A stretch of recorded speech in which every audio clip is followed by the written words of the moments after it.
Friends, ఇవాళ నేను మీకు ఆనియన్ టమాటా చట్నీ ఎలా చేయాలో చేసి చూపిస్తాను.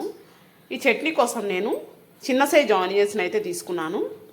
2 మీడియం సైజ్ టమాటాలు ముక్కలుగా కట్ చేసి పెట్టుకున్నాను.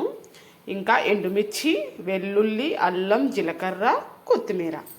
ఇప్పుడు మనం ప్రాసెస్లోకి అయితే వెళ్దాం. మరి నా వీడియోని అందరూ ఫుల్గా చూడండి, ఎక్కడా స్కిప్ చేయకండి. కడాయిలో ఆయిల్ వేసి కాగాక ఎండుమిర్చి, జీలకర్ర, ఆవాలు, వెల్లుల్లి వేసి బాగా ఫ్రై చేసుకోవాలి.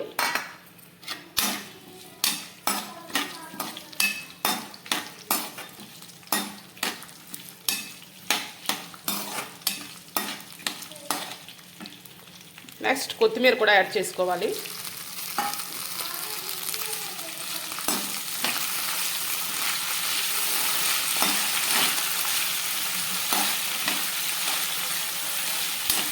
ఈ పోపు అంతా బాగా వేగనివ్వాలి.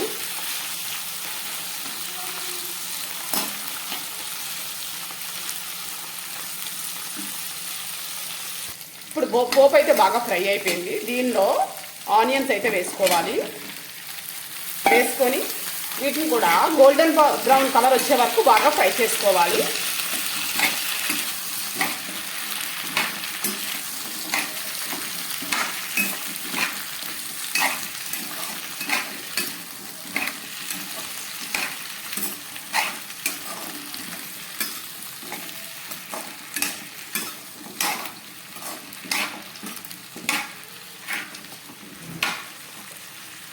ఇప్పుడు ఆనియన్స్ అయితే బాగా ఫ్రై అయితే దీనిలో ముక్కలుగా కోసుకున్న టమాటాలు కూడా యాడ్ చేసుకోవాలి. ఒక చిన్న చింతపండు కూడా యాడ్ చేసుకోవాలి. యాడ్ చేసుకొని టమాటాలు కూడా బాగా ఫ్రై చేసుకోవాలి.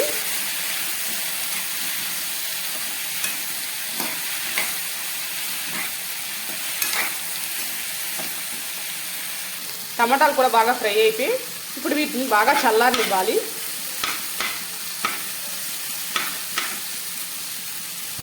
ఇప్పుడు ఆనియన్ టమాటా ముక్కల్ని గ్రైండర్ గిన్నెలో వేసుకొని వీటిలో కొద్దిగా సాల్ట్ అయితే యాడ్ చేసుకొని గ్రైండ్ చేసుకోవాలి.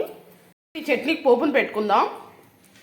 కడాయిలో ఆయిల్ వేసి కాగాక ఆవాలు, ఎండుమిర్చి, జీలకర్ర, కరివేపాకు వేసి బాగా ఫ్రై చేసుకోవాలి.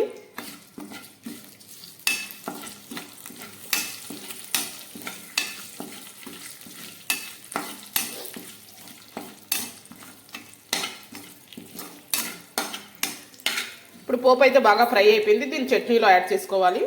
టేస్టీ ఆనియన్ టమాటా చట్నీ రెడీ. ఇది దోశల్లోకి, ఇడ్లీలోకి అయితే సూపర్గా ఉంటుంది. ఒకసారి మీరు కూడా ట్రై చేయండి. నా వీడియో నచ్చితే ఒక లైక్ కొట్టి సుజాత అఫీషియల్ ఛానల్ సబ్స్క్రైబ్ చేసుకోవడం మాత్రం మర్చిపోకండి ఫ్రెండ్స్. మీరు ఇచ్చే లైక్ వల్ల ఈ వీడియో ఎంతోమందికి రీచ్ అవుతుంది ఫ్రెండ్స్. బాయ్ అందరికీ.